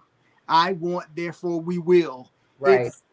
Even if the conversation is I want to, it's I want to, how can we? Right. Yeah. And that is a learning, that is a continual motivator learning process for me. So everyone that's watching, we are Angela and Lamar. I want to say I'm speaking for you all and for us. We are not on these channels to make the bells and whistles of monetizing, and we're literally like sharing. Right. And in this share space, in this vulnerable space, we hope it can be beneficial to somebody. Right. Right. Because when we were initially having our conversations about moving abroad, and even before Lamar was on board, I was looking in this eco space and was like, okay, there are people out here who have moved abroad. Most of the time they were from the Wahite tribe. Right. But the other thing was, if they were married, they did not either have kids in the same age range. Their kids were babies. Right. You can make a decision for a baby. You know what I mean? You can make a different choice for a very tiny or young family, or if they were a couple at all, they were either an older couple that was retired. Life completely looks different in an older couple's space. Or they were a brand new backpacking dude kind of young couple who was just flitting about with not a care in the world and not a child or stick or hand basket to carry here with them. You know what I'm saying? So I wanted to find a space that had us, that looked like us, that I could relate to, that had a family, that had a husband, a wife, a dog, a mortgage, that had those types of things and considerations that you have to take into to consider before you make those things. And once you are having that conversation or even looking at that, what does it look like when you say, I'm going to get rid of all of my stuff? Right. What does that actually look like? Because a lot of the times when we saw persons who were having that conversation or even shared that, we moved abroad, it was after the fact. They had already done the work. They had already gotten there. They were kicked back on the beach in, someplace enjoying the life. And I was like, well, wait a minute, but what was your home? How did you get rid of your stuff? What was that? What did that look like? Right. And so for us, we wanted to be transparent and show you, look, the good, the bad, and the ugly. And if you've seen our playlist, our preparing to move abroad playlist, and I'll hopefully try to link that in the description box. It's not pretty. No. And we have been sharing some of the ugly. The ugly. Y'all have made me say, I might not want to pack my stuff up, because that whole process with the company, I was like, y'all making me take a deep breath. But that's the reality. That's reality. Why, our Exodus life, she said, oh, y'all leaving next year? She was like, y'all need to declutter today. Start now. Yeah. Start now. Yeah. Now for us, I'm glad that we had that time period of wham. First of all, Lamar said, let's go, and you ain't got to tell me twice. We out, So I wasn't taking no chances. The brother, after 12 years, almost 11, 12 years, he finally said, yes, I'm out. Okay. But even beyond that, I think for our situation, because we not only were we getting downsizing, but we were planning to bring some stuff. And that's another thing that you have to understand, that if you are not that couple who can just pare down your entire life down to 2 suitcases and a backpack, if that is not your ministry, then that is okay. It really is okay that you can bring some of your stuff with you. Now, it's going to cost you a little bit more. It's going to be a lot more process, a lot more headache involved. Trust, it was a lot of headache, but it helped him adjust. And I knew that was one of the things that was going to make the difference when we were able to have our beloved belongings. His hobby is humongous to him. Yeah. Not being able to have that in this space would have been detrimental. Yeah. I can't imagine a retirement life, or I can't imagine him being in this space and not being able to do the one thing that he has loved for the last 2 decades. Some people said, why don't you get rid of your stuff and then build? But as Angie used a word that said that some of my stuff was irreplaceable. You used another word. Did I? Yeah. I do. It was a museum type. That sounds like something I would say. It was, what was the word that you used? It was not homogenous. I'm not sure. I can't remember what I said. Was it brilliant? Yes. Okay. Aww. Yes. It was. It was not homogenous. What was Curated. curated? Mm-hmm. Some of the things, the tools I have for my hobby, you can't get anymore. You can't. Right. You can't replace. Right. And so me Right. giving those up and then trying to start again, it would have been, forget it. I'm not doing Or that. more expensive More expensive. to try to Or start again. trying to get it here in Mexico, because some things here in Mexico are difficult, not so much difficult to get, but or expensive. Hello, expensive. African shea butter. but here's the thing. From outside of Mexico, Mexico wants their cut. Yeah, well, Right. all the countries want their cut. Well, Yeah. I never saw it too much in the United States. Yeah. Even stuff that I ordered from outside the United States, I didn't see it. But here, where's my money? Every time, importation fees, they come to the door and say 600 pesos. What? Oh, importation fee. So those things happen. But I had to have those things. Yeah. And it's brought me such joy since being here, because I've got 2 third-place trophies, Yeah, right. another race, and I've been improving.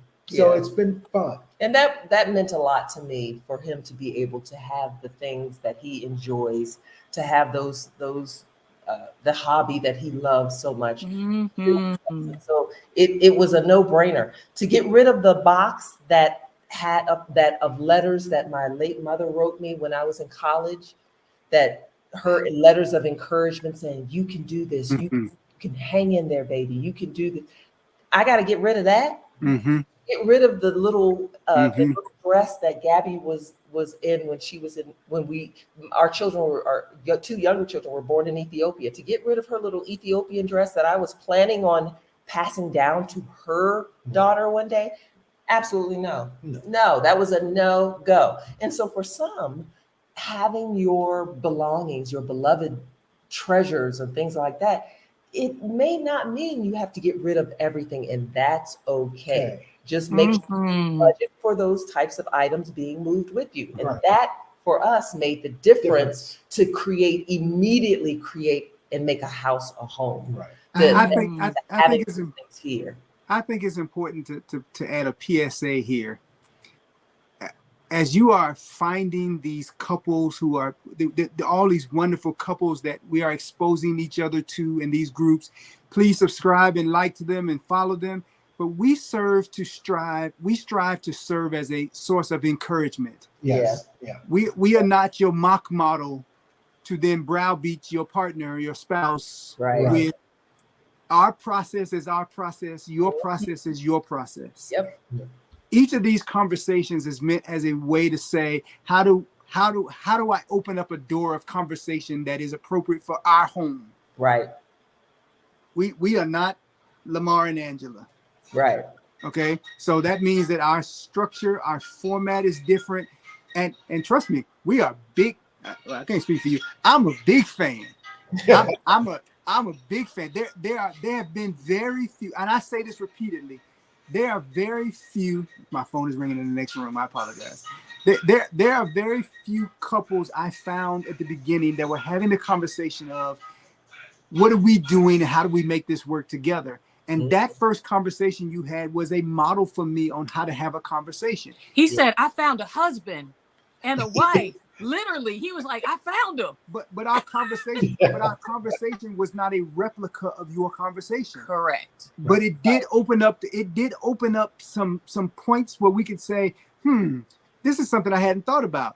When we sat down with our Exodus life, we laughed because we called them our twins. We were twinning, our background, our expectations, but our lives were not the same. We have 2 different homes, 2 different backgrounds, 2 expectations, and that please do not beat up your spouse and partner because Herman and Dee said, Lamar and Angela said, I saw in the comments all the great, please. Right. But please use it as a model for conversation. Tell the brothers to come on over and talk. Let's talk. the conversations that I've had the honor of having with Lamar and these other fellows, I just said to Dee yesterday, I need to send a message out to Rick, because I need to have a mentorship with Rick. Right. I need that. That's a Right. big deal.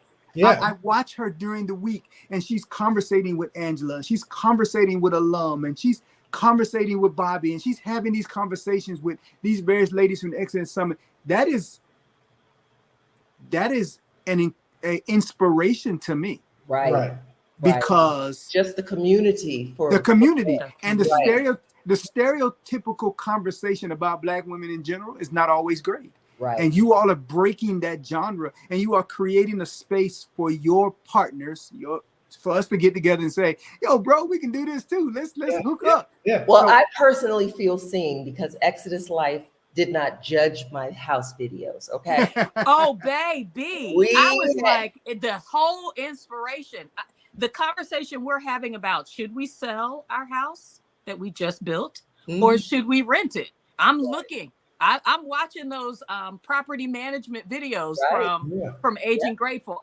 I mean, like I see Eugene on the floor cleaning the stove for Harlem. For his supervisor. Yes, his supervisor. Like, y'all are giving us the real deal. Right. And for even in our process, we have a couple more videos that are about to be released in about the next couple of weeks, showing our house hunting process here in Mexico. Right. Showing the actual house hunting process, giving the details on a budget. How much can you look to pay for housing and the different classifications? Because I think when we were setting up our budget and just looking and crunching the numbers, and if you go out on YouTube and they'll tell you, oh, you can live for $1,000. Where? A family of five? Yeah. How? Then can probably eat $1,000. Real talk. Yeah. I mean, but for us, that was like, not realistic. And I can see where perhaps some people might be able to do that. And $1,000. But it wasn't realistic for us because I needed to see something that showed what a home looks like in a real neighborhood with real kids that really eat up all your mozzarella sticks and all those kinds of things. I needed to see what a house looks like when you have people who don't wash their dishes and put their clothes away and all those kinds of things. I wanted to see the real. Right. And so we're going to be bringing those videos because we know that there may be some other people who want to see what a real house looks like, and not those, little small, we can live with just one bedroom and we all sleep on the floor and, No. Some of these houses that people are paying, I think $600-700 a month. That was like 4 bedrooms? And 4 bedrooms. So you go in there and the bedrooms are so small you can barely get a full-size bed in. And I'm over 6 foot. Angie's over 6 foot. Yeah. And we stayed in an Airbnb. I could put my arms out like this. And the bed and touch the walls. And touch the walls. I was like, oh my. Yeah, and the bed was so small in there that the both of us couldn't sleep in it comfortably. We had to take turns. Yes, it was terrible. The bed because a full-size bed is just not for people of our size. Of a certain stature. And so to have a room that you can move around in, to have a bathroom and a closet to house all of the clothing that Angela bought, because it's a mound. No, I'm just kidding. Shots fired! Shots fired! But to have a space that you can feel comfortable in, and I talk about this all the time, the house has to be modern. It can't be more than 10 years old. If it's past 10, 15 years old, it's too old. See, that's his yes. That's his so when you walk into the house and like the one we went in that had the rotating bar that rotated from the living room into the outdoor living space, and it was on a turnstile, an actual bar. With the Harry Potter closet with underneath the stair. Yes, the Harry Potter. I mean, these houses here, I mean, God bless them. They some of them, they design themselves. They have whoever build them. And We had to put it like this. We had to kiss a lot of frogs. Yes, and we're gonna bring y'all the frogs. Oh my! We kissed some beautiful ones. Yes. One of the we're staying in a beautiful home. There's one we refer to as the Beyonce summer home. Yes, yes, that one was 8,000 square feet. Yeah, that thing right there. That thing, and for the price that you could rent a house in the States or for a reasonable price. Right. Wow. I was like, wow. The Beyonce summer home was fabulous. And we're planning to bring you guys that too. Yes. We wanted to share all of those kinds of things. And even now, as we're about to make that leap and jump out there and maybe look at purchasing a home or building a home, I don't know. We're still kind of on the fence or which way we want to go with that. Yeah. We want to make that process transparent. We want, when we're about to renew our visas and go into our 3-year visa, we want to make that transparent so that people don't have to guess on how this thing works or what it looks like or how do I do this. Somebody else has done it and put it out there so that you can do it too. Yeah. Absolutely. Yeah. This has been fabulous. It's always a blast. This has been great. Great. Oh, thank you, Aging Gratefully. Oh, our videos are starting. Oh, that's so sweet of you. Well, that's good. We hope so. We hope that there are more coming behind us. And look, I think it's fantastic. We were talking about this in Morocco of possibly having like a couples thing. A couples thing, because we need to have that space where you can affirm marriages and you can affirm relationships and you can affirm this crazy life of living abroad at the same time. I think that would be fantastic. Yeah. We've been talking about it as well. We mentioned it in our conversation with yeah. That we really need to create a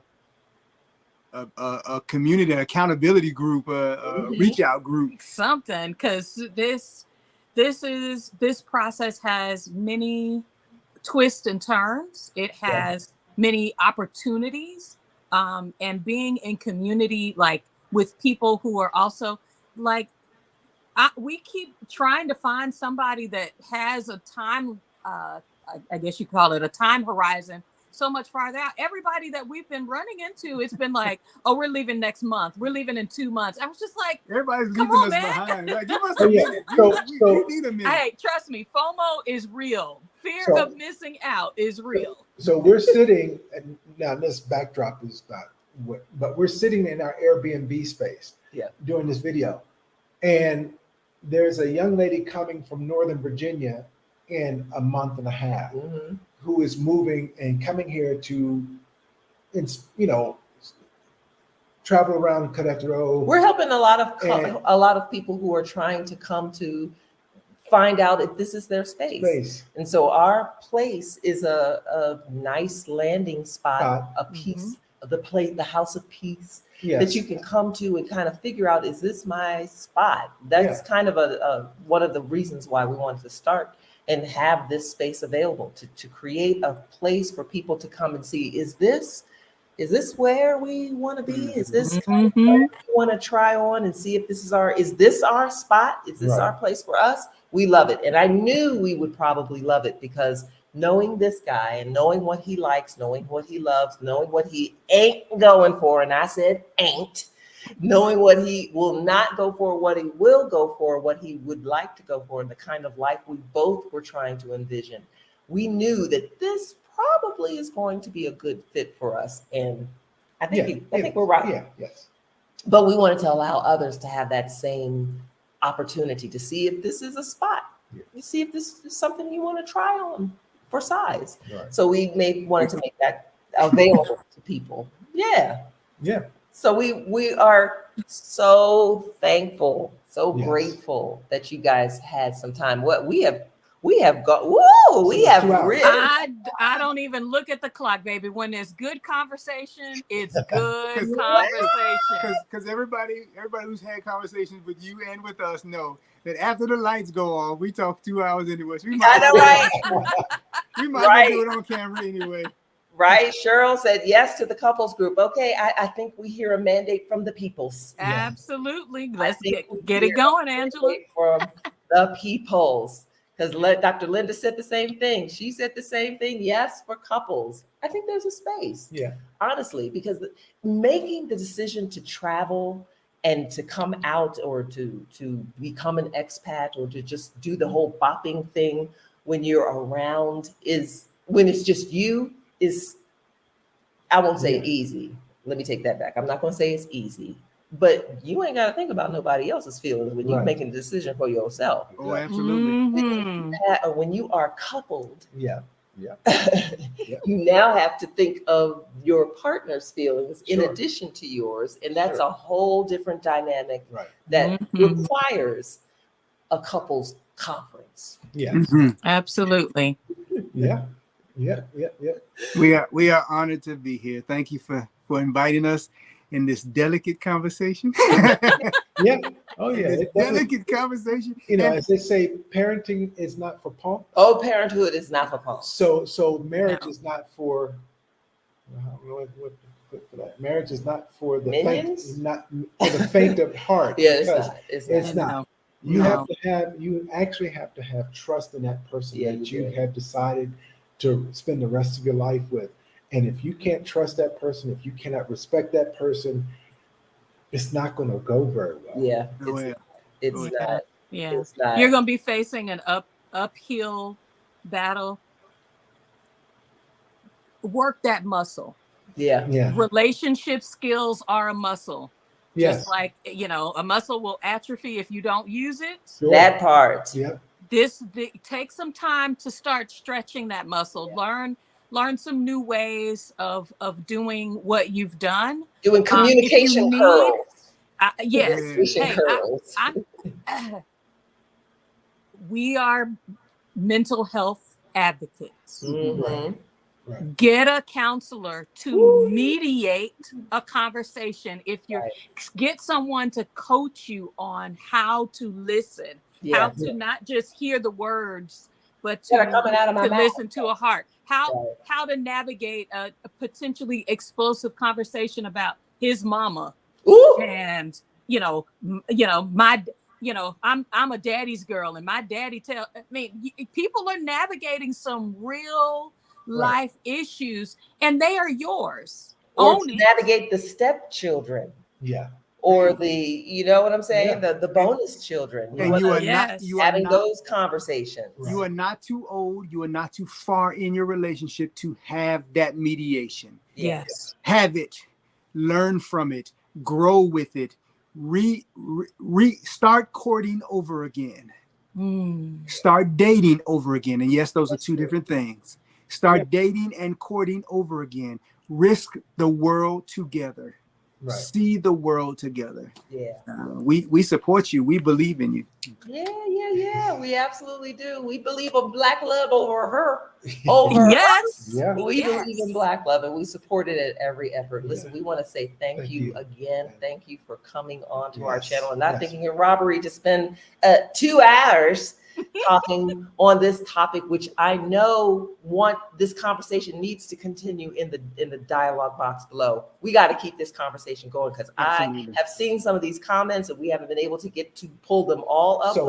This is great. And when this goes out onto YouTube, oh my gosh, and people start to watch it, I'm sure there'll be conversations going. Absolutely. Going. Questions that you may have that you're like, I don't know how to have this initial conversation with my spouse. Holla at your girl. Yeah. Because listen, honey, let me tell you. Hey, we're gonna break it to you straight. We're gonna tell you. Yeah. Oh, we're gonna help you. Yeah. Yeah, indeed. Thank you. Awesome. Thank you guys so much. If you have not pressed this like button, what you waiting for? Press the like button. It's right there. Press the like button. Enjoy this conversation. Share it with your friends. Subscribe to both our channels, Lamar and Angela and H&D Abroad. Subscribe to our channels, because we will be here for you. And just think about this, the conversation that we had, even though it surrounds us, moving abroad, but it's just good conversation about marriage. This is just good marriage advice, period. Hey. Because my mom said that when she watched us, she said she lived vicariously through us because her marriage wasn't the best. Yeah. And so she loved the fact that we sat and talked and had conversation and had honesty. We always talked because my dad came up in an era where they didn't know how to show love, how to express their feelings, how to put them into words. I'm doing my best to break that mold and do all that. Her mother said to me and asked me this question when we were engaged was, what do I consider women's or work and men's work? And I told her there was no such thing. And that's something we need to break in the Black family, because that translates into you have the babies, you raise the babies. No, I look at it as being a farmer. If I plant the seed, that means I need to tend to that fruit, that child that's growing. I need to water it. I need to feed it. I need to do all the things to keep it growing and being fruitful.